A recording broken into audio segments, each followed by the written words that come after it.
इस वक्त पंजनद से पानी का एक रेला गुजर रहा है जो अभी सिंध में एंटर होगा।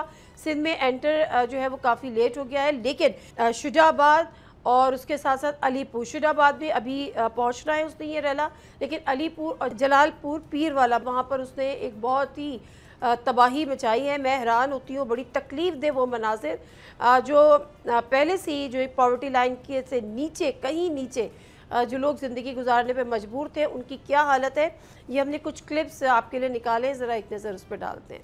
हमारे बीवी बच्चे सब पानी में डूबे हुए हैं, हमें कोई रेस्क्यू नहीं कर रहा। गरीबों का एहसास करें, हमें रेस्क्यू करें।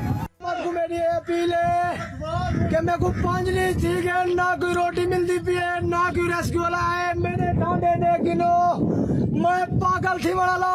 हमारे पास जो है ना कोई MP आया है, ना कोई MNA आया है, ना कोई जो है ना हमें इमदाद मिल रही है, कोई सिलाब के फंड मिल रहा है, कोई कुछ भी नहीं मिल रहा।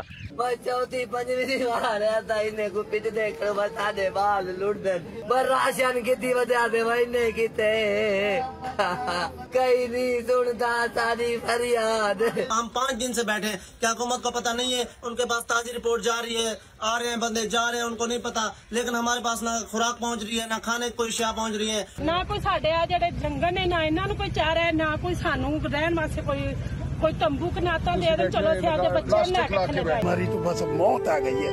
कोई 3 दिन हो गए हैं, ना हमने कोई खाया है, ना कोई कह रहा है कि भाई 1-2 लाख रुपया ले रहे हैं और वो वहाँ से जो है कश्तियाँ जो है वो जनाब वाला उनको। अब मैं भी जनाब वाला कहीं से पैसे इकट्ठे किए हैं, मैंने कहा चलो कोई कश्ती मिले तो उनको लेकर आए। ये सूरत हाल है।